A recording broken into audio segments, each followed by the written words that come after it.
Hello दोस्तों, आप सभी का मैथ्स की सीरीज में जो एसएससी सीजीएल पर्पज से है उसमें सीजीएल हो, सीएचएसएल हो, सभी एग्ज़ाम्स के लिए बहुत इंपॉर्टेंट है। और भी स्टेट के भी कई एग्ज़ाम्स हैं जिनमें ज़्यादातर में मैथ्स आ रही है और वो करना बहुत ज़रूरी है। तो अपन मैथ्स की सीरीज चालू करते हैं, नंबर जिसका पहला चैप्टर है नंबर सिस्टम।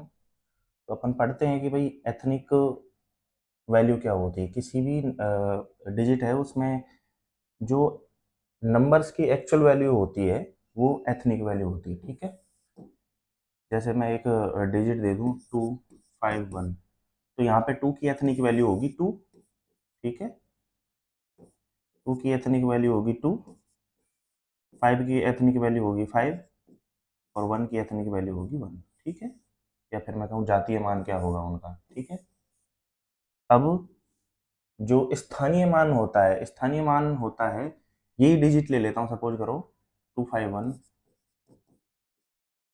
तो एक का स्थानीय मान यहाँ पे होगा एक, 5 का स्थानीय मान होगा 5 के बाद 10। ठीक है, 2 का स्थानीय मान होगा 200। मतलब हम किसी भी संख्या को, उसमें जितनी भी डिजिट्स हैं उनके सारे स्थानीय मान के सम के रूप में लिख सकते हैं। समझ गए आप? जैसे मैं इसको अगर जोड़ूं 1, 5 एंड 2, ठीक है, वो सेम टू सेम संख्या हमें मिल रही है। अब इसका यूज क्या है? यूज है, सपोज करो हमें कोई देता है कि एक संख्या है, 2 डिजिट्स की संख्या है, तो हम मानते हैं कि उसमें डिजिट्स हैं एक्स एंड वाई हैं। तो एक्स, मान लो कोई वो संख्या हो गई अपनी एक्स वाई करके, तो वाई का स्थानीय मान क्या होगा? वाई। एक्स का स्थानीय मान क्या होगा? X into 10। मतलब हम संख्या को क्या लिख सकते हैं? 10x plus Y. ओके, तो ये इसका पर्पज है स्थानीय मान का। जो हम आगे बहुत क्वेश्चंस आते हैं इससे रिलेटेड, इसी टाइप से मानते हैं।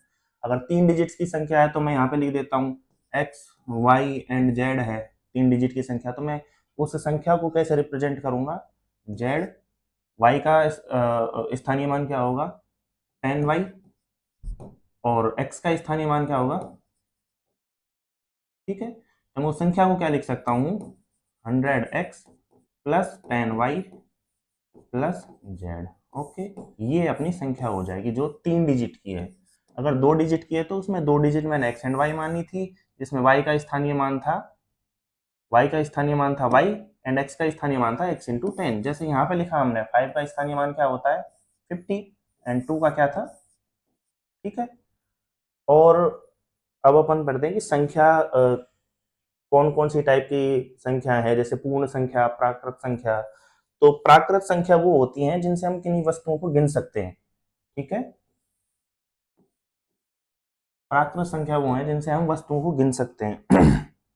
जो चालू कहां से होंगी? सीधी सी बात है, 1, 2, 3, ये इनफाइनाइट तक जाएंगे। बट इसमें जीरो नहीं है, ये बात ध्यान रखना, इसमें जीरो नहीं है।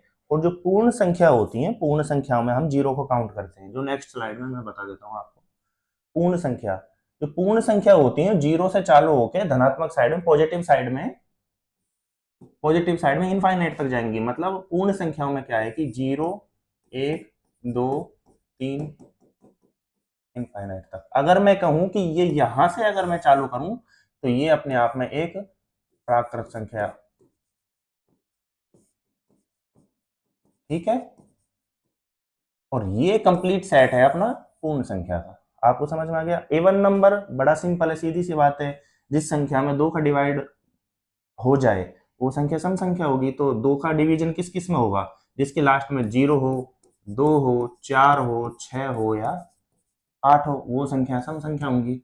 विषम संख्या कहूंगी जो इनके अलावा जिनके लास्ट में डिजिट सारी, वो सारी संख्या विषम होगी। तो इसका मतलब क्या हुआ?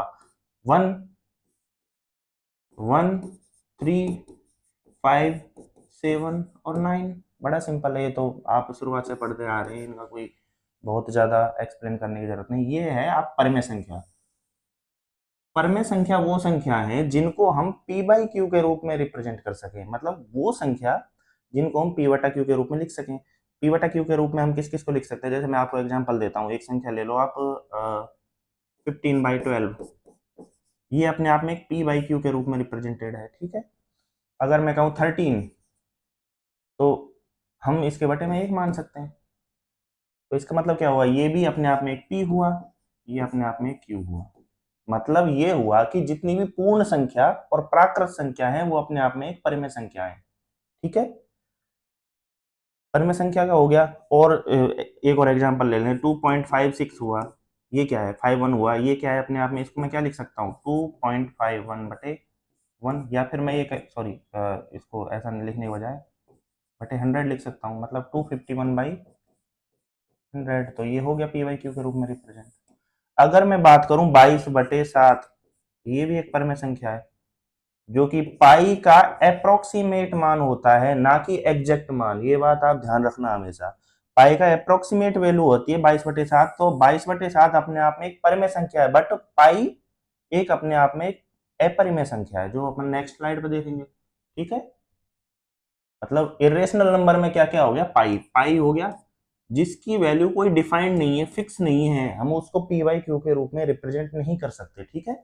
तो मैं लिख सकता हूँ पाई की वैल्यू होती है लगभग 3.142, कुछ आगे तक जाती है, बहुत मतलब काफी 1 करोड़ तक ही इसकी संख्या निकाल रखी है, बट अभी तक इसका कोई एंड नहीं आया है, ठीक है।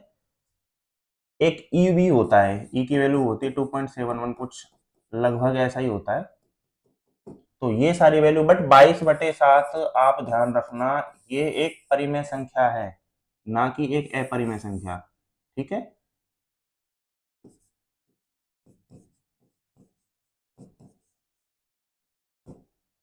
ये एक अपरिमेय संख्या है दोनों, ये इरेशनल नंबर है। अब अपन आ जाते हैं प्राइम नंबर। प्राइम नंबर वो नंबर्स हैं जिनको एक को और खुद को छोड़ के किसी दूसरी संख्या से डिवाइड नहीं किया जा सकता, तो वो अपनी नंबर्स होंगी प्राइम नंबर। जैसे अगर मैं एग्जांपल लूं 12, तो 12 क्या प्राइम नंबर नहीं है, क्योंकि मैं इसको 3 से डिवाइड कर सकता हूं और 4 से डिवाइड कर सकता हूं, तो ये एक अपने आप में एक प्राइम नंबर नहीं, सॉरी प्राइम नंबर नहीं है, ठीक है। मैं एक एग्जांपल लेता हूं 7, क्या 7 को डिवाइड किया जा सकता है, 1 और 7 के अलावा 2 से, 3 से, 4 से, 5 से, 6 से, किसी से डिवाइड नहीं हो रहा, तो ये क्या है, एक प्राइम नंबर है, ठीक है। मैं यहाँ पे एक सीरीज लिख देता हूँ आपको, जैसे 2, 3, 5, 4 नहीं है, क्योंकि 4 को हम 2 से डिवाइड कर सकते हैं, ठीक है। 7, 8 नहीं है, 9 नहीं है, 10 भी नहीं है, 11, 13, 17, 19, ऐसे ही बहुत आगे तक है ये, ठीक है। अब एक और जो आपको बात याद रखनी है, 1 से लेके 100 तक टोटल अपनी 25 प्राइम नंबर्स अवेलेबल होती हैं, ठीक है। ये आपको सारी की सारी याद होनी चाहिए, ठीक है। और 1 टू लेके 1000 तक इसमें अपनी 168 प्राइम नंबर्स अवेलेबल होती हैं। कभी कभी ये क्वेश्चन सीधे सीधे उठ के जाते हैं, अभी वो बोलने लगे कि आपको 1 से लेके 100 के बीच में कितनी प्राइम नंबर्स हैं, तो आप काउंट करने बैठोगे भाई, 2, 3, 5, 7, 11, 13, 17, 19, इसमें थे हाँ 19, तो आप सबको काउंट करने लगोगे तो उनकी संख्या भी 25 ही आएगी, जबकि आप उसको याद ही रखो सीधा, ठीक है। इसके अलावा एक कंपोजिट नंबर, कंपोजिट नंबर वो नंबर हैं जो प्राइम नंबर्स के अलावा जो नंबर हैं, तो सीधी सी बात है कि वो अपने आप में किन्हीं भी दो संख्याओं के मल्टीपल से बनी होंगी। जैसे मैं एग्जांपल ले लेता हूं, मैंने यहाँ पे एग्जांपल लिया था, उसी का एग्जांपल लेता हूँ 12। 12 किस किस से मिलके बना है, 2 गुना 2 गुना 3, ठीक है। तो ये अपने आप में कंपोजिट नंबर है, क्योंकि वो एक के और खुद के अलावा किसी और संख्या से भी डिवाइड हो जाएगा वो, ठीक है, विभाजित किया जा सकता है, ठीक है। नेक्स्ट, गुणनखंड। अब हम पढ़ लेते हैं यहाँ पे गुणनखंड। तो गुणनखंड को सबसे अच्छा यही रहेगा कि हम कोई एग्जाम्पल से देखें। एग्जाम्पल यहाँ पे मैं ले लेता हूँ, सपोज करो 24 ले लिया मैंने, 24 को मैं डिवाइड करूँ तो मैं इसको लिख सकता हूँ, कुछ 6 × 4 लिख देता हूँ, 6 को लिख देता हूँ मैं 2 × 3 × 4, तो 4 इसको भी मैं आगे लिख सकता हूँ 2 × 3 × 2 × 2, तो ये इसके गुणनखंड होंगे।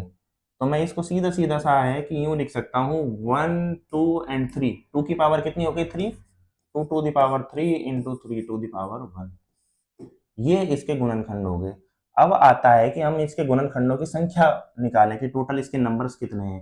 तो आप देखो कि अगर मुझे गुणनखंडों की संख्या निकालनी, सबसे पहला तो क्या है कि हमें इसको प्राइम नंबर्स के रूप में तोड़ना है। जैसे और मैं कोई एग्जांपल ले लेता हूँ 81, 81 को क्या लिख सकता हूँ मैं 9 इंटू 9, बट क्या ये अपने आप में प्राइम नंबर्स हैं? नहीं है, क्योंकि ये 3 से डिवाइड हो जाएंगी। तो मैं इनको प्राइम नंबर्स के रूप में तोड़ूंगा, ठीक है। तो इसको लिख सकता हूं मैं 3 इंटू 3 इंटू, इसको भी फिर से लिख सकता हूं 3 इंटू 3। तो मैं 81 को क्या लिख सकता हूं 3 टू द पावर 4। अब यहां पर जो 3 है ये अपने आप में एक प्राइम नंबर है, ठीक है। तो इसके गुणनखंड क्या हो गए 3 टू द पावर 4। अब बात आ जाती है कि मैं इसके गुणनखंडों की संख्या पढ़ूं। संख्या पढ़ने के लिए क्या है कि सीधा कुल गुणनखंडों की संख्या निकालने के लिए ये है कि जो उसके प्राइम नंबर्स के सेट हैं उनकी बेसिस पे हम निकालेंगे। जैसे मैं एक एग्जांपल ले लेता हूँ इसी का ही, तो मैं कहूँ कि 24 24 के गुणनखंडों की संख्या, ठीक है। तो 24 को मैं कैसे लिख सकता हूँ 2 to the power 3 into 3 to the power 1, ठीक है। तो इसके गुणनखंडों की संख्या क्या हो जाएगी, गुणनखंडों की संख्या हो जाएगी 3, जो यहाँ पे पावर है प्लस 1 कर दो, ठीक है। इसके अलावा 1 प्लस 1 कर दो, तो 4 इंटू 2, मतलब इसके गुणनखंडों की संख्या आ गई 8। ओके। अब बात आ जाती है सम गुणनखंडों की संख्या। इसके जो सम गुणनखंड होंगे वो कैसे निकालें हम। सम गुणनखंड वो होंगे जो इसकी पावर को ले लो, 2 की पावर को लो आप, 2 की पावर क्या हुई 3 इंटू इसके अलावा जितनी भी डिजिट्स हैं। सपोज करो यहाँ पे एक एग्जांपल ले लेता हूं मैं, यहाँ पे कोई दूसरी नंबर होती, या फिर मैं यहाँ पे ले लेता हूँ इसके गुणनखंडों की संख्या निकालनी है हमें, 2 to the power 3 into 3 to the power 1 into 5 to the power 2। तो इसके गुणनखंडों की सम गुणनखंडों की संख्या अगर मैं निकालूं तो यहाँ पे मैं रखूंगा 3 इंटू 1 है 1 प्लस 1 इंटू 2 है 2 प्लस 1। इसका मतलब क्या हुआ 3 इंटू 2 इंटू 3, 3 इंटू 2 इंटू 3 मतलब 18। मतलब ये जो भी संख्या है इसके सम गुणनखंडों की संख्या कितनी होगी 18, ठीक है। अब विषम गुणनखंडों की संख्या क्या होगी, वो सीधा सा है कि जो रिमेनिंग जो होगा, जो टोटल में से जो बचेगा वो ही विषम गुणनखंडों की संख्या हो जाएगी। इसका मतलब क्या हुआ 1 इंटू 1 प्लस 1 इंटू 2 प्लस 1, ठीक है। तो ये कितना हो गया 6। Okay, next. अब रिपीटिंग डेसिमल एक ऐसी संख्या है जो खुद को रिपीट करती है। जैसे मैं एग्जांपल लूं पॉइंट, जो रिपीटिंग नंबर होती है हम उसके ऊपर एक डैश लगाते हैं जिसको अपन बार बोलते हैं, ठीक है, 0.3। तो इन संख्याओं को रिपीटिंग संख्या कहते हैं। और दूसरा एग्जांपल ले लेता हूँ 1.234। तो इसको मैं क्या लिख सकता हूँ, ये लिख सकता हूँ 1.234343434, मतलब जो 34 के ऊपर जो लगा है ये बार बार रिपीट होता जा रहा है, ठीक है। ऐसे ही मैं अगर इसको कहूँ, यहाँ पे मैं इसको क्या लिख सकता हूँ 0.3333, ये बहुत इनफाइनाइट टाइम तक चलता जाएगा, ठीक है। तो ये जो संख्या होती है ना, ये जो संख्या होती है ये भी अपने आप में p बाई क्यू के रूप में रिप्रेजेंट की जा सकती है। तो ये जो आवर्ती दशमलव होती है ना, ये भी अपने आप में एक रेशनल नंबर होती है जिनको p बाई क्यू के रूप में अपन लिख सकते हैं, ठीक है। तो अपन नेक्स्ट जो टॉपिक है वो देख लेते हैं, डिविजिबिलिटी रूल्स, ठीक है। तो दो का देख लें अपन सबसे पहले। दो का तो वही सीधी सी बात बताया कि किसी भी सम संख्या को 2 से डिवाइड किया जा सकता है, जिसके लास्ट में ये आ रहा है 0 2 4 6 और 8, जो हमने पहले पढ़ा है अभी जस्ट। तो वो संख्या जिसके लास्ट में 0 2 4 6 8 से डिवाइड, ये लास्ट में ये आती हैं, तो इनको अपन 2 से डिवाइड कर सकते हैं, ठीक है। इसका मतलब ये अपने आप में सम संख्या होंगी, जो सम संख्या होगी वो 2 से डिवाइड हो ही जाएगी, और जो भी सम संख्या होगी वो 2 से डिवाइड नहीं होगी, बस ये सीधा सिंपल रूल है। तो 2 का तो कोई बहुत ज्यादा टफ नहीं है, आप पढ़ते आ रहे हैं। 3 3 का भी आप पढ़ते आ रहे हैं कि उसकी डिजिट्स को, जैसे एक एग्जांपल ले लेता हूँ 1 2 3, उसकी सारी डिजिट्स की सम कर दो और उसको 3 से डिवाइड करो, अगर वो डिवाइड हो रहा है तो इसका मतलब है कि वो 3 से डिवाइड हो जाएगा। तो मैं अगर इनको जोड़ूं 1 plus 2 plus 3, 1 plus 2 plus 3 by 3, अगर ये डिवाइड हो रहा है पूरा पूरा तो ये संख्या भी 3 से डिवाइड हो जाएगी। तो ये हो रहा है, यहाँ पे आपको पता है डिवाइड हो रहा है। ये कितना हो रहा है, 3 2 5 और 1 6, तो 6 को हम 3 से डिवाइड कर सकते हैं पूरा पूरा। अगर इसके अलावा मैं एग्जांपल लूं 2 3 2, तो यहाँ पे आप देखो 2 प्लस 3 प्लस 2 बटे 3, क्या इसको डिवाइड कर सकते हैं? 3 2 5 और 2 7, 7 को अपन 3 से पूरा पूरा डिवाइड नहीं कर सकते। इसका मतलब है कि ये संख्या भी 3 से पूरा पूरा डिवाइड नहीं होगी, ठीक है। तो अब इसके बाद में नेक्स्ट एग्जांपल 4 का है। 4 का अपने आप में ये रूल है कि जैसे हमने पढ़ा कि लास्ट की डिजिट्स 2 में क्या पढ़ा था हमने, कि लास्ट की डिजिट 0 2 4 6 और 8 हो, ये डिजिट्स क्या हैं, ये अपने आप में 2 से डिवाइड हैं। इसका मतलब लास्ट की डिजिट अगर 2 से डिवाइड हो रही है तो वो संख्या 2 से डिवाइड हो जाएगी। बट अब अगर हम 4 के रूल की बात करें कि भाई कोई संख्या 4 से डिवाइड होगी या नहीं, तो उसको देखने के लिए एक सीधा सिंपल रूल है कि हम उसकी लास्ट की 2 डिजिट्स देख लें। जैसे कोई मैं संख्या ले लेता हूं 6312, ये अपने आप में एक कोई संख्या हमने एग्जाम्पल के लिए ले लिया। तो हमें आगे चाहे कितनी भी संख्या हो, 1 5 कुछ भी हो, हमें उन सब से कोई मतलब नहीं, हमें लास्ट की 2 डिजिट्स देखनी है, ठीक है। इन 2 डिजिट्स को उठाना है और हमें इसको डिवाइड करके देखना है कि ये डिवाइड हो रहा है या नहीं। अगर ये लास्ट की 2 डिजिट्स डिवाइड हो गई तो हमारी पूरी की पूरी संख्या 4 से डिवाइड हो जाएगी। अगर मैं 8 के रूल की बात करूं तो मेरे को ये देखना है कि लास्ट की 3 डिजिट्स, जो 8 का रूल आएगा हम वहां पे पढ़ाएंगे। तो इसका मतलब क्या हुआ, 2 में देखनी है एक संख्या लास्ट की एक संख्या डिवाइड हो रही है नहीं। 4 में क्या देखना है, हमें लास्ट की 2 संख्या डिवाइड हो रही है या नहीं, ठीक है। 4 के डिविजिबिलिटी के रूल बता रहा हूं मैं। 8 का जब आएगा मैं आपको वहां पे भी बताऊंगा। 8 के रूल में क्या है कि लास्ट की 3 डिजिट्स 1 2 एंड 3, ये अपने आप में एक संख्या है 312। अगर इसको हम कंप्लीटली डिवाइड कर पा रहे हैं, मतलब इसमें पूरा पूरा भाग जा रहा है 8 का, तो ये संख्या 8 से डिवाइड हो जाएगी। बाकी के आगे क्या आ रहा है हमें उससे कोई मतलब नहीं। अगर मैं 16 की बात करूं तो 16 में लास्ट की 4 डिजिट्स में अगर 16 का भाग जा रहा है तो वो संख्या भी 16 से डिवाइड हो जाएगी, ठीक है। तो ये जो 2 के मल्टीपल्स के हैं आपको मैंने बता दिया कि भाई ये कैसे कैसे डिवाइड होंगे, ठीक है। अब यहाँ पे हम 2 का 4 का पढ़ रहे थे, तो 4 का तो अब एग्जांपल ले लेते हैं हमने कि भाई 12, हमने 4 वाले में क्या पढ़ा था कि लास्ट की 2 डिजिट्स अपनी डिवाइड हो जानी चाहिए 4 से। तो हम 12 में डिवाइड करके देख लेते हैं, 12 बाई 4, इसका मतलब कंप्लीटली डिवाइड हो रहा है 3 से, 3 में 3 बार डिवाइड हो रहा है। तो इसका मतलब क्या हुआ कि ये जो संख्या है ना, ये कंप्लीट जो डिजिट है ये भी 4 से डिवाइड हो जाएगी, ठीक है। अब 5 का पढ़ लेते हैं। 5 में क्या है कि लास्ट में कोई भी कितनी भी बड़ी संख्या हो, अगर उसके लास्ट में 0 या फिर 5 आ रहा है तो संख्या कंप्लीटली 5 से डिवाइड हो जाएगी। हम जब क्वेश्चंस करेंगे तो एसएससी सीजीएल में बहुत इससे रिलेटेड बहुत क्वेश्चंस आते हैं सीधे सीधे। तो अभी आगे क्वेश्चंस करेंगे तो आपको पता चलेगा कि इन सारी चीजों का क्या यूज है, ठीक है। मैं एक एग्जांपल ले लेता हूँ। जैसे 5 से जो डिवाइड होने का जो रूल है वो ये है कि कोई डिजिट ले लो, सपोज करो 5 4 2 1 5, हमें देखना है लास्ट में 5 आ रहा है, ठीक है। इसका मतलब है कि ये डिवाइड हो जाएगा। लास्ट में अगर यही बोल देता हूँ मैं 5 4 2 1 0, लास्ट में 0 आ रहा है, मतलब ये भी डिवाइड हो जाएगा। अगर 5 और 0 के अलावा कोई और 2 डिजिट्स हैं, कोई और डिजिट्स हैं, तो वो 5 से डिवाइड नहीं होगा।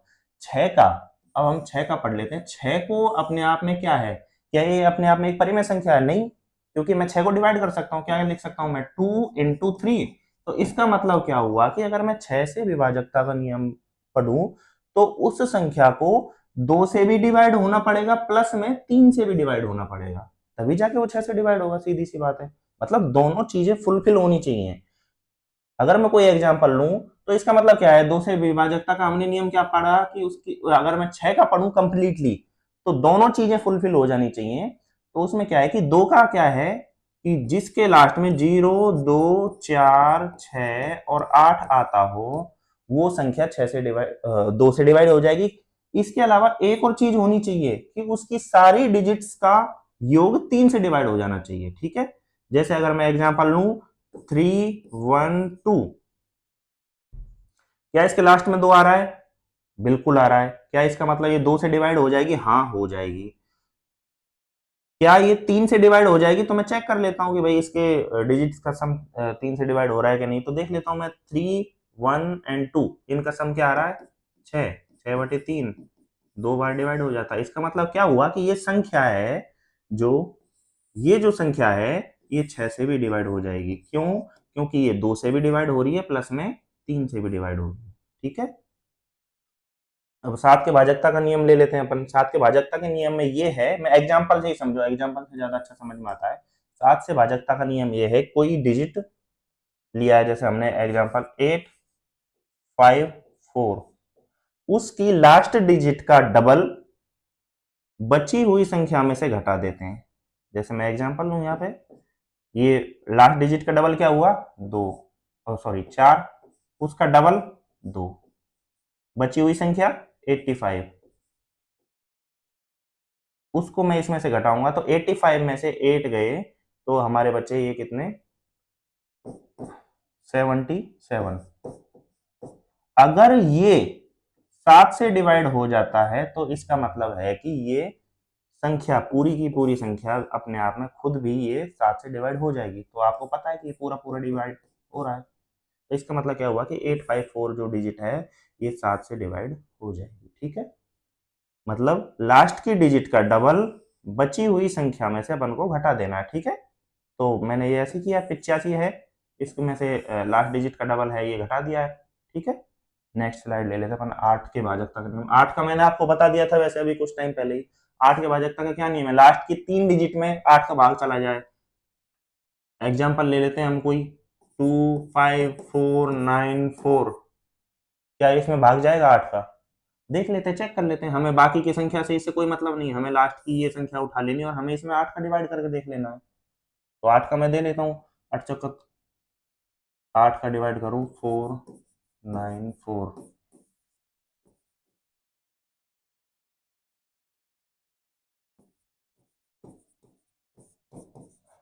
नहीं जा रहा। इसका मतलब क्या हुआ कि ये संख्या 8 से डिवाइड नहीं होगी, ठीक है। अब 9 का देख लेते हैं। 9 का क्या रूल है? 9 का रूल भी सेम टू सेम 3 के जैसा है कि इसके डिजिट्स के सम में 3 का डिवाइड हो जाना चाहिए। जैसे मैं एग्जांपल ले लेता हूँ 2, 5, 2, मैं देख लेता हूँ भाई ये 9 से डिवाइड है या नहीं। तो इसका मतलब क्या करूँ मैं? 2 + 5 + 2/9, 5 2 7 और 2 9, तो 9/9। इसका मतलब क्या हुआ कि ये संख्या भी 9 से डिवाइड हो जाएगी, ठीक है। 10 का रूल सीधा सिंपल है कि जिसके लास्ट में 0 आ रहा हो वो 10 से डिवाइड हो जाएगा, ठीक है। इसको ज्यादा बताने की आपको जरूरत नहीं है। 11, 11 का ये 11 का बहुत इंपॉर्टेंट है, इससे रिलेटेड बहुत क्वेश्चन आते हैं। इसमें क्या है कि एक मैं संख्या ले लेता हूँ 2, 9, 4, 2, 6, 7, ये कोई हमने रैंडमली कोई संख्या ले ली। इसके सम स्थान पर जो अंक हैं उनका योग और विषम स्थान पर जो अंक हैं उनका योग का डिफरेंस या तो 0 हो या फिर 11 हो, ठीक है। तो वो संख्या 11 से डिवाइड हो जाएगी। तो मैं इसका देख लेता हूं जो विषम स्थान पर अंक कौन कौन से हैं, ये हुआ और ये हुआ, ठीक है। सम स्थान पर अंक कौन से हैं, ये और ये। इन दोनों के जो ऊपर वालों के जोड़ हैं इनका नीचे का जोड़ का डिफरेंस जो है वो या तो 0 आए या फिर 11 आए। अगर ये नहीं आया तो इसका मतलब है कि वो 11 से डिवाइड नहीं होगी। तो मैं जोड़ लेता हूं यहाँ पे 7 और 2 9, और 9 और 9 18। ठीक है, यहाँ पे हुआ 6 4 10 और 2 12। इसमें से इसको घटा देता हूँ, ये कितना बच रहा है 6। ये 6 आया है। अगर ये 0 आता या फिर 11 आता तो उस केस में ये संख्या डिवाइड हो जाती 11 से, जबकि अब नहीं है। ठीक है, अब अगला भाजकता का रूल है 12 से। 12 से क्या है कि 12 को आप देखो कि 12 को हम क्या ये अपने आप में एक परिमेय संख्या है? बिल्कुल नहीं है, ये अपने आप में एक परिमेय संख्या नहीं है। तो 12 को मैं क्या लिख सकता हूँ? 3 इंटू 4। तो इसका मतलब क्या है कि उस संख्या को 3 से भी डिवाइड होना पड़ेगा और 4 से भी डिवाइड होना पड़ेगा। मैंने इन दोनों के रूल आपको अभी जस्ट पढ़ा दिए। ठीक है, तो 3 का डिवाइड होने के लिए संख्या को क्या होना चाहिए? उसके डिजिट्स का सम, उसके डिजिट्स का योग, उसकी संख्याओं का योग 3 से डिवाइड हो जाना चाहिए। और 4 का क्या बताया आपको कि उसकी लास्ट की 2 डिजिट 4 से डिवाइड हो जानी चाहिए। ठीक है, और 13 का नियम है, सीधा बता रखा है कि इसमें अंकों की मतलब लास्ट की जो डिजिट है उसका 4 गुना करने पर उसको अगर मैं उस संख्या में जोड़ूं और वो डिवाइड हो जाए 13 से, तो इसका मतलब है कि वो संख्या 13 से डिवाइड हो जाए। जैसे मैं अगर एग्जांपल ले लूँ 259, ये मैंने एक एग्जांपल लिया, तो यहाँ पे मैं क्या लूं कि 25 में क्या जोड़ना है? लास्ट की डिजिट का 4 गुना, तो 9 इंटू 4। इसका मतलब क्या हुआ कि 25/36, तो ये कितना बना? 61। क्या 61 13 से डिवाइड हो रहा है? नहीं हो रहा। ठीक है, तो इसका मतलब क्या हुआ कि ये संख्या भी 13 से डिवाइड नहीं होगी। अब 17 का रूल देख लेते हैं। 17 का रूल में सीधा सा है कि जो इवन जो इकाई जो संख्या दी गई है उसका बाकी की संख्या में से घटाने पर। ठीक है, जैसे इसका भी एग्जांपल से ले लो, एग्जांपल से अच्छा समझ में आएगा। इसी को ही ले लेते हैं एग्जांपल कि भाई ये इससे डिवाइड है या नहीं। तो इसमें 25 में से क्या डिवाइड कर देना है? 9 इंटू संख्या का 5 गुना। ठीक है, तो ये देख लेते हैं 25 माइनस 45 क्या आ रहा है? माइनस का 20। क्या ये इससे डिवाइड हो रहा है? 17 से नहीं हो रहा। अगर यहाँ पे -17 आता तो अपन उसको डिवाइड मान सकते थे। इसका मतलब क्या था कि उस टाइम पे तो डिवाइड हो जाती, बट अब नहीं आ रहा, ये 20 आ रहा है। ठीक है, तो 20 का आपको पता है, 20 का आपको पता है कि ये डिवाइड नहीं होगा। ठीक है,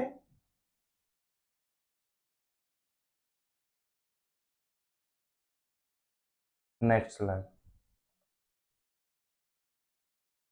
अब कोई भी डिजिट वो अपनी अभाज्य संख्या है या नहीं, प्राइम नंबर है या नहीं, तो उसको अपन कैसे आइडेंटिफाई करें? सपोज करो मैंने एक एग्जांपल ले लिया, संख्या n इक्वल टू ले लिया, यही एग्जांपल ले लेते हैं 241। ठीक है, 241 का मैं सबसे पहले कर लेता हूँ रूट। 241 का रूट क्या होगा? इसका अप्रोक्सीमेट लगभग वैल्यू क्या आएगा? 15 का होता है 225, तो 225 से थोड़ा ज्यादा है तो ये आएगा 15 पॉइंट कुछ आएगा डिजिट्स में, 15.35 इस टाइप से जो भी आ रहा है। एग्जाम्पल ले लिया, मतलब 15 से ज्यादा, 15 से 16 के बीच में ये आएगा। तो अब मुझे क्या करना है कि 15 से डिवाइड करते हुए चलना है। 15 से छोटी संख्याओं को डिवाइड करके देख लेना है कि भाई 241 डिवाइड हो रहा है या नहीं हो रहा है। तो 15 से 14 को अगर मैं डिवाइड करूं तो क्या ये 241 हो जाएगा? नहीं हो रहा। 13 से, 13 से भी नहीं हो रहा। ठीक है, 12 से तो बिल्कुल नहीं हो सकता क्योंकि ये सम संख्या नहीं है। अगर 4 का डिवाइड होना तो ये सम होना पड़ेगा। क्या ये 11 से हो रहा है? 11 का देख लेते हैं। 3 4 या तो 0 आता, जबकि यहाँ पे क्या आ रहा है? डिफरेंस, इवन संख्या और ऑड प्लेस की उनका सम करने पर डिफरेंस आ रहा है 1, जबकि ये नहीं होगा। इसका मतलब 10 से नहीं हो सकता। 10 के लिए लास्ट में 0 होना चाहिए। 9 के लिए क्या होना चाहिए? इनकी सारी संख्याओं का जोड़ में 9 का भाग जाना चाहिए। 4 2 6 और एक 7, 7 में 9 का भाग नहीं जाता। ठीक है, 8, क्या 8 से जा रहा? नहीं जा रहा। 8 से भी नहीं जा रहा। 8 के अलावा क्या है इससे छोटी संख्या? 7, 7 से भी नहीं जा रहा। 6 से भी नहीं जा रहा। 5 से भी नहीं जा रहा। 5 के लिए 0 होना चाहिए, फिर 5 होना चाहिए।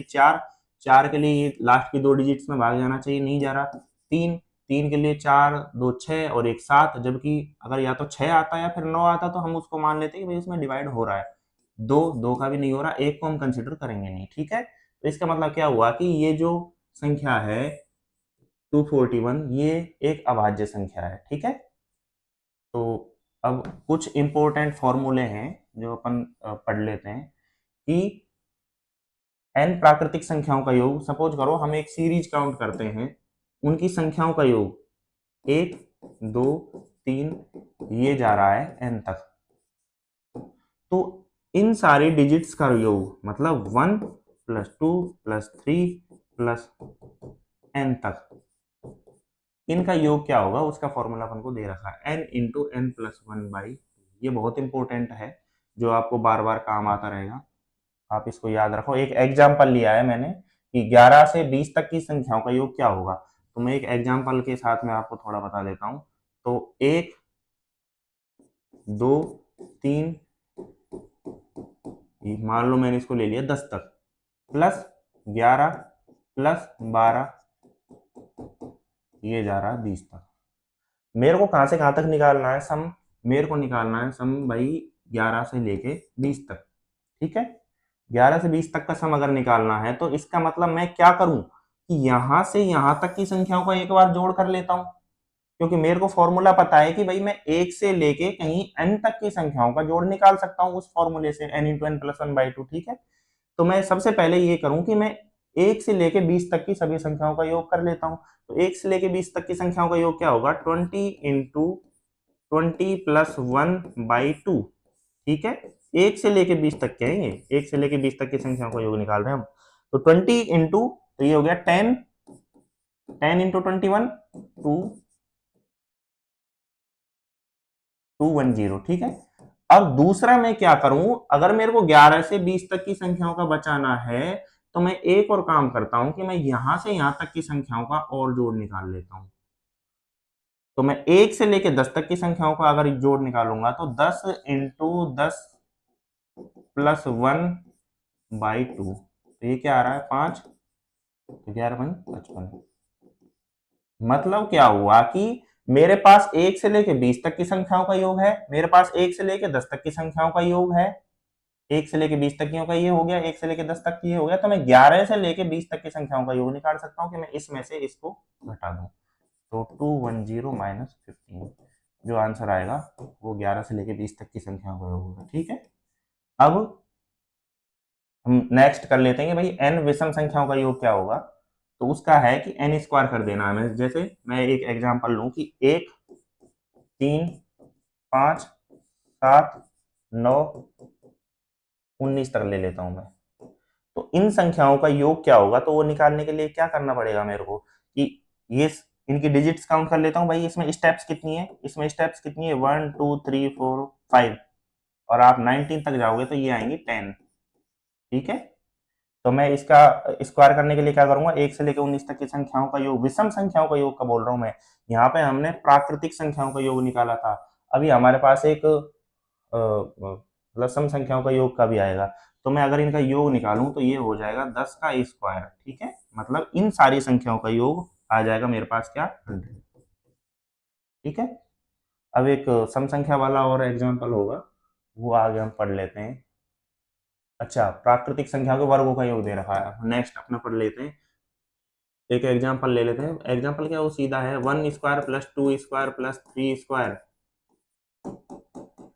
n स्क्वायर तक की संख्याओं का योग गया n into n plus 1 into 2n+1/2। जैसे अगर मैं एग्जांपल ले लूं 1 square plus 2 square plus 5 square तक अगर मैं ले रहा हूं तो n की वैल्यू क्या हो गई 5, तो मैं इसका सम निकाल सकता हूं 5 into 5 plus 1 into 2 into 5 plus 1 divide by 2, ये जो आएगा आंसर, तो ये 6 इंटू 5 कितना हो गया 30,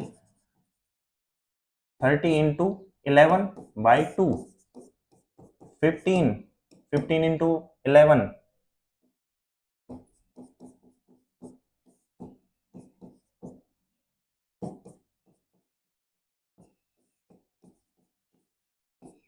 165, ठीक है। तो इसका आंसर क्या होगा 160।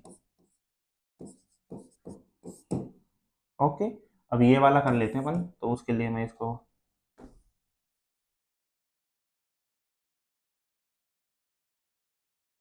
एन सम संख्याओं का मैंने बताया था, विषम संख्याओं का क्या फॉर्मूला था, एन स्क्वायर, विषम का क्या था,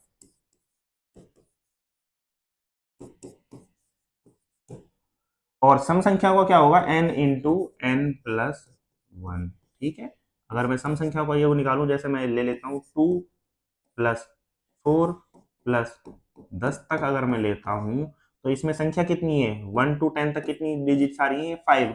ठीक है, तो एन की वैल्यू होगी अपने पास 5, तो इसका मैं क्या कर सकता हूँ, 5 × 5 + 1, मतलब ये हो गया 6 × 5, मतलब आंसर आएगा अपना 30, मतलब 2 से लेकर 10 तक की संख्याओं का योग क्या आ रहा है, 30। ठीक है, एक और है जो अपन सीरीज का, जो एक एग्जांपल दे रखा है अपन को, 3 से लेके 19 तक की जो सीरीज चल रही है, जिनके बीच का डिफरेंस 2 है। वैसे तो इसको अपन दो तरीके से कर सकते हैं कि भाई अपन 1 से लेके 19 तक की संख्याओं का घटा दें और उसमें से एक घटा दें।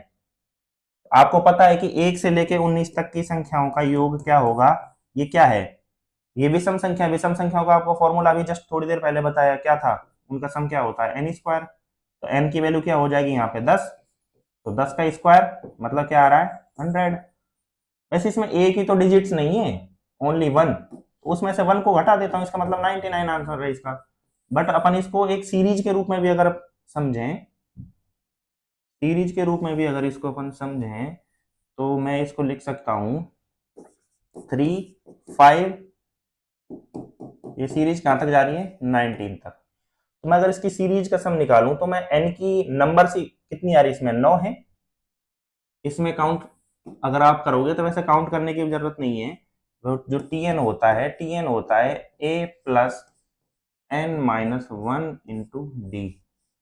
डी क्या है, डिफरेंस, ए क्या है, फर्स्ट जो डिजिट है, जो यहाँ पे 3 है। ठीक है, मैं टी एन का मतलब क्या है, 19, अगर मैं ये 19 रखूं यहाँ पे, 19 बराबर ए की वैल्यू क्या हो गई, 3 + n - 1 × डिफरेंस कितना है, ये सीरीज का 2, क्योंकि 3 और 2 5 और 2 7, ऐसे करके 19 तक जा रहा है 2। तो मैं यहाँ पे अगर n की वैल्यू निकालूंगा, तो ये हो गया 16/2 बराबर n - 1। तो ये क्या हो गया, n की वैल्यू आ गई यहाँ पे 9।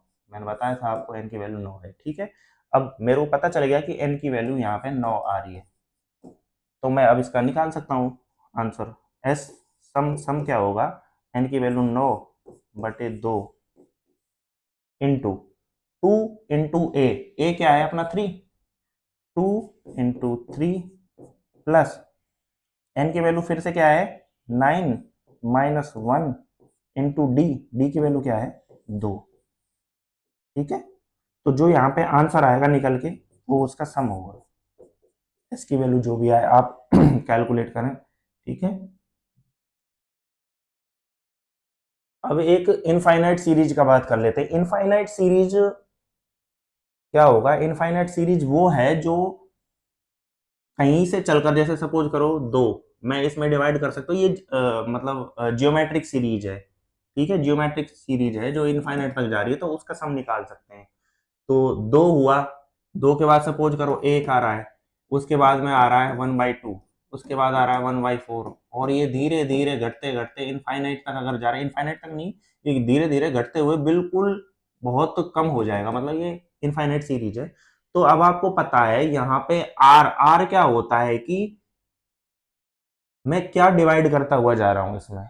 ठीक है, तो मैं इसमें क्या डिवाइड करता हुआ जा रहा हूँ, आर की वैल्यू क्या हो गई, 2 इंटू 1/2 करूँ तो 1 आ रहा है, इंटू 1/2 करूं तो 1/2 आ रहा है, इंटू फिर से 1/2 करूं तो 1/4 आ रहा है। इसका मतलब क्या हुआ कि आर की वैल्यू होगी मेरी यहाँ पे 1/2। ठीक है, और ए मैंने आपको बताया, ए वो होता है कि जो अपनी फर्स्ट जो संख्या होती है, जहां से अपनी सीरीज चालू हो रही है, जैसे ये सीरीज की अगर बात करूं, तो यहाँ पे ए की वैल्यू 1 है, तो मैं इस सीरीज का अगर सम निकालूं, तो सम क्या होगा, ए की वैल्यू रखो आप 1, फॉर्मूला दे रखा ना, a/1 - r, a/1 - r की वैल्यू क्या है, 1/2। ठीक है, 1 ये क्या हो गया, 2 में से 1 गया तो 2, एक फिर से 1 बचा, 1/2, तो 2 ऊपर चला जाएगा, 2/1, इसका मतलब 2। तो इस सीरीज का जो सम होगा, इनफाइनाइट सीरीज है ये, उसका सम होगा तो वो क्या होगा, 2। लास्ट में जो आंसर आ रहा है। अब अपन कुछ क्वेश्चंस हैं उनकी प्रैक्टिस कर लेते हैं। जैसे मैंने आपको बताया कि 40 से डिवाइड करने के लिए, ये कोई संख्या है 5 अंकों की, 5 डिजिट्स की संख्या है, इसको 40 से डिवाइड करने के लिए y प्लस जेड का मैक्सिमम वैल्यू क्या होगी वो अपन को कैलकुलेट करना है। तो उसको कैलकुलेट करने के लिए ये संख्या लिख लेते हैं अपन, 4 5 y z 0। इसको अगर मैं 40 से डिवाइड करूंगा तो आपको पता है कि 0 है, इसका मतलब क्या है कि ये 40 में से ये 0 से 0 को काट सकता हूं, या फिर मैं 40 को लिख सकता हूं 4 × 10। तो ये 10 से तो डिवाइड सीधा सीधा हो रहा है। अगर मेरे को इस संख्या को पूरा पूरा डिवाइड करना है 4 से भी, तो मेरे को क्या करना पड़ेगा कि इस संख्या में से जो y और z है, इस संख्या को 4 से पूरा पूरा डिवाइड होना चाहिए। और y और z को 4 से पूरा पूरा डिवाइड होने के लिए, इसके लिए वैसे तो बहुत सारे सेट्स आ रहे हैं, बट हमें पूछा है कि मैक्सिमम वैल्यू। हम मैक्सिमम वैल्यू रख के देख लेते हैं कि क्या मैं इसमें 9 और 8 रख सकता हूं। क्या ये 4 से डिवाइड हो रहा है? 4 से डिवाइड ये नहीं हो रहा है, ठीक है। मैं इसमें मैक्सिमम वैल्यू क्या रख सकता हूं, 8 एंड 8। ये 4 से डिवाइड हो रहा है, बिल्कुल हो रहा है। अगर मैं y और z की जगह 8 और 8 रख देता हूं तो ये संख्या y 40 से पूरा पूरा डिवाइड हो जाएगी। और आपको पूछा क्या है, y प्लस जेड की मान क्या होगा, तो 8 प्लस 8, इसका मतलब क्या है 16। तो इसका आंसर क्या होगा, ठीक है। तो यही, ये उन्हीं फॉर्मूले पे है जो अभी मैंने आपको थ्योरी पढ़ाई, उन्हीं से ये सारे क्वेश्चन ड्राइव होके आ रहे हैं। एक ये है 14400 के कितने गुणनखंड हैं जो 18 से तो डिवाइड हो रहे हैं बट 36 से नहीं हो रहे। तो मैं क्या करूं, मेरे पास एक ही तरीका है कि मैं इसको ब्रेक कर लेता हूं, ठीक है। तो ब्रेक करने के लिए क्या है कि इसको लिख सकता हूं मैं 12 × 12 × 10 × 10, ठीक है। तो 12 को क्या लिख सकता हूं मैं, 2 to the power 2 इंटू 3। और फिर से वही 12 है तो इसको भी 2 to the power 2 into 3 into 2 into 5। ये 10 को लिख दिया मैंने इसको, ठीक है। एक और बार 10 है, इंटू 2 इंटू 5। अब 18 को मैं क्या लिख सकता हूं, 3 का 9 × 2 लिख सकता हूं, ठीक है। और 36 को क्या लिख सकता हूं, आपको पता है कि 9 × 4 लिख सकता हूं। तो सबसे पहले हम कर लेते हैं कि 3 × 3 × 2, जो ये क्या आ रहा है, यहाँ पे आ रहा है 2 to the power 2, 2 4 5 और 6, 2 to the power 6 इंटू 3 के कितने सेट्स आ रहे हैं, 1 एंड 2, तो 3 का स्क्वायर इंटू 5 के कितने आ रहे हैं, 5 का स्क्वायर। तो मतलब इस संख्या के गुणनखंड जो आ रहे हैं ये आ रहे हैं। बट अब हमें पूछा क्या है, इन्होंने पूछा है कि भाई 18 से डिवाइड हो जाए पर 36 से ना हो। तो 18 को मैं क्या लिख सकता हूं, यहां से 9 ले लेता हूं इंटू 2 ले लेता हूं, 9 दूनी 18 अलग कर लेता हूं। तो 18 अलग कर लेते हैं अपन यहाँ पे, तो 18 ये पूरा का पूरा 9 गया और 1 2 यहां से ले लिया इंटू 2 की पावर 5 इंटू 5 की पावर 2। क्या ये सही लिख रहा हूं मैं, बिल्कुल सही है, ठीक है, बिल्कुल सही है ना, क्योंकि ये 18 लिख दिया, ये संख्या भी यही है। अब मुझे ये निकालना है कि ये जो संख्या है हमेशा 18 से डिवाइड हो रही है, पर इसके अलावा जो इसके जो गुणनखंड आ रहे हैं हमें उनकी संख्या निकालनी है। तो इसके जो गुणनखंड कितने आएंगे आपको पता है, मैंने बताया, इसको छोड़ के इसके बाकी की संख्याओं के गुणनखंड कितने आ रहे हैं, 5 + 1 को गुना करूं मैं किससे, 2 + 1, तो ये कितना आ रहा है 5, ये 6 इंटू 3, इसका मतलब हो गया, ये हो गया 18। ये तो हो गई पहली बात, हमने निकाला कि भाई वो गुणनखंड जो 18 से डिवाइड हो जाएंगे उनकी संख्या 18 आ रही है, ठीक है। अब दूसरी बात जो है वो ये कह रहे हैं कि भाई वो गुणनखंड भी अपन निकाल लेते जो 36 से नहीं हो रहे, तो अपन 36 से डिवाइड होने वाले गुणनखंड निकाल लेते हैं। तो 36 के लिए क्या करूंगा मैं, एक जो 2 है इसको इधर ट्रांसफर कर देता हूं, तो ये हो जाएगा 18 दूना 36, 36 इंटू ये हो जाएगा 2 to the power 4 into 5 to the power 2, ठीक है। तो मैं अब इसके गुणनखंड निकाल सकता हूँ जो 36 से डिवाइड होंगे, तो इसको तो आप रहने दीजिए क्योंकि हमें इससे तो डिवाइड करना ही है। तो ये कितना हुआ 4 + 1 इंटू 2 + 1, तो कितना हुआ ये 5 इंटू 3, इसका मतलब 15। तो अब हमें पता चला कि 18 से डिवाइड होने वाले गुणनखंड हैं 18 और 36 से डिवाइड होने वाले गुणनखंड हैं 15। तो मैं निकाल सकता हूँ जो 18 से हो पर 36 से ना हो, तो मैं इसमें से इसको घटा देता हूँ, इसमें से इसको घटाऊंगा तो आंसर आएगा 3। तो इसका करेक्ट आंसर हो गया ए। ठीक है, दूसरा क्वेश्चन कंप्लीट। ये अच्छा क्वेश्चन है, ये भी बहुत अच्छा क्वेश्चन है।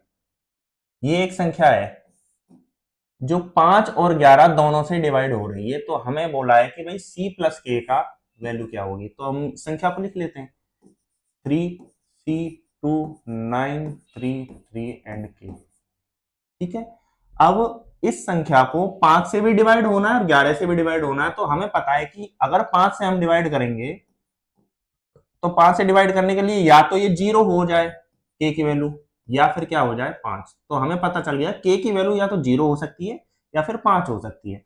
अब बात आती है कि 11 से डिवाइड कैसे होगा। 11 से डिवाइड होने के लिए इसका एक ही तरीका है कि इवन नंबर पे जो प्लेस पे जो डिजिट्स हैं उनका सम का डिफरेंस, जो ऑड नंबर पर जो प्लेस हैं उनका डिफरेंस या तो 0 आ जाए या फिर 11 आ जाए। तो मैं कर लेता हूं k + 3 + 2 + 9, ये कितना आ रहा है 3 3 4 2 8, ये आ रहा है k + 8।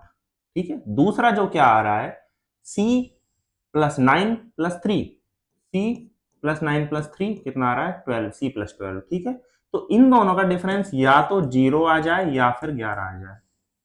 अब आपको पता है के की वैल्यू हम रख के देख लेते हैं। के की वैल्यू हमारे पास अगर मैं 5 रखूं, अगर मैं यहां पे 5 रखूं, 5 + 8, ठीक है, -c + 12, मैं सबसे पहले 0 ले लेता हूं। अगर मेरा 0 से ही खा रहा है बैठ रहा है तो मैं आगे सॉल्व नहीं करूंगा। तो c की वैल्यू यहां पे आप देखो कितना आ रहा है, ये 13 है। 13 - 12 बराबर c, मतलब c की वैल्यू क्या आ जानी चाहिए 1। अब हमें पता चला कि k की वैल्यू हमने ली थी कितनी 5 और c की वैल्यू कितनी ली है 1, तो c + k की वैल्यू क्या हो जाएगी, दोनों का जोड़ 6। ठीक है,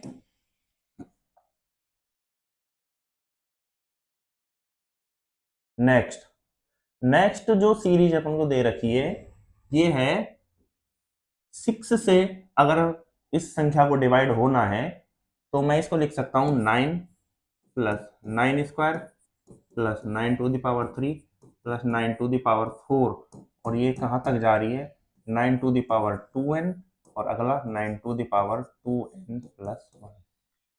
हम इसको देखें सबसे पहले, इसमें मैं 9 कॉमन ले लेता हूं, 9 + 1 प्लस 9⁻2 कॉमन ले लेता हूं।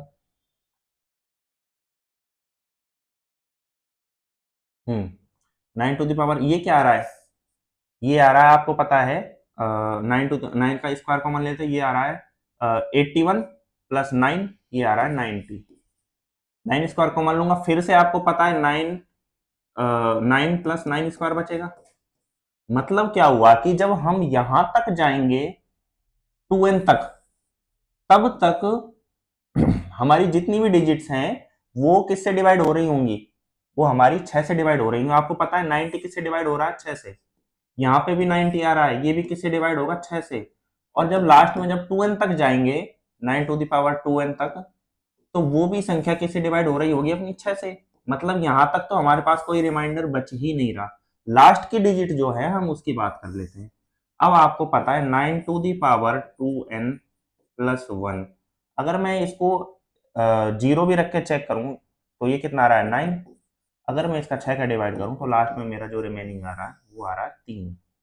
ये ट्रिक है, वैसे तो एग्जैक्टली सॉल्यूशन नहीं है। आपको पता है कि मैंने यहाँ पे किया है कि ये 90 आ रहा है, यहाँ पे फिर 9² × 90, ऐसे आगे तक भी जाएगा, प्लस 9⁴ × 90, वो भी अपना किससे डिवाइड हो रहा होगा 6 से कंप्लीट डिवाइड हो रहा होगा। तो वहां पे रिमाइंडर कुछ बच ही नहीं रहा। लास्ट में रिमाइंडर किस केस में बचेगा, इस केस में। इस केस में जब रिमाइंडर बच रहा है तो आपको पता है वो रिमाइंडर बच रहा है अपना, जो अपना शेष फल जो प्राप्त हो रहा है वो प्राप्त हो रहा है अपना 3। इसका करेक्ट आंसर होगा 3। ठीक है,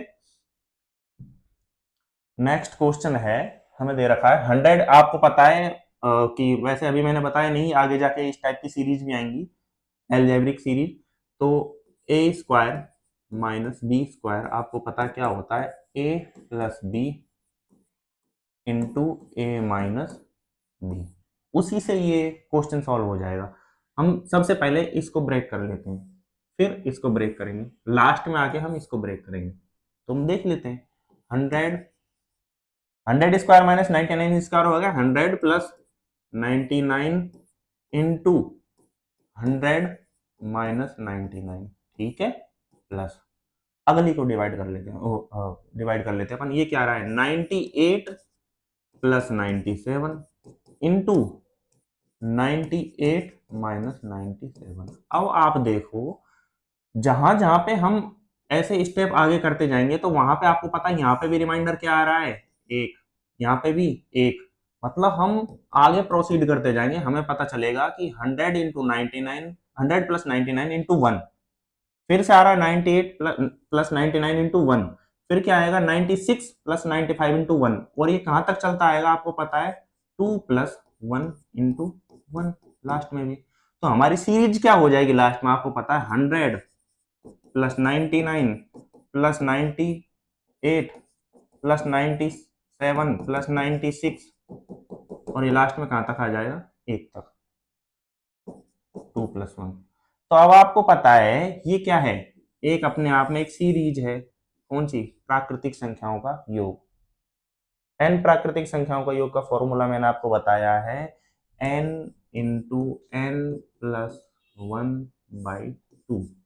तो अब लगा देते हैं हम सीधा सीधा, एन की वैल्यू 100 है, हमें पता चल रहा है 100 इंटू 100 प्लस 1/2, ये कितना आ रहा है 50, 50 इंटू 101, आंसर डी, ठीक है। तो ये बड़ा इजी सीरीज है, आप बस सेट्स में इसको तोड़ना है तो हो जाएगा।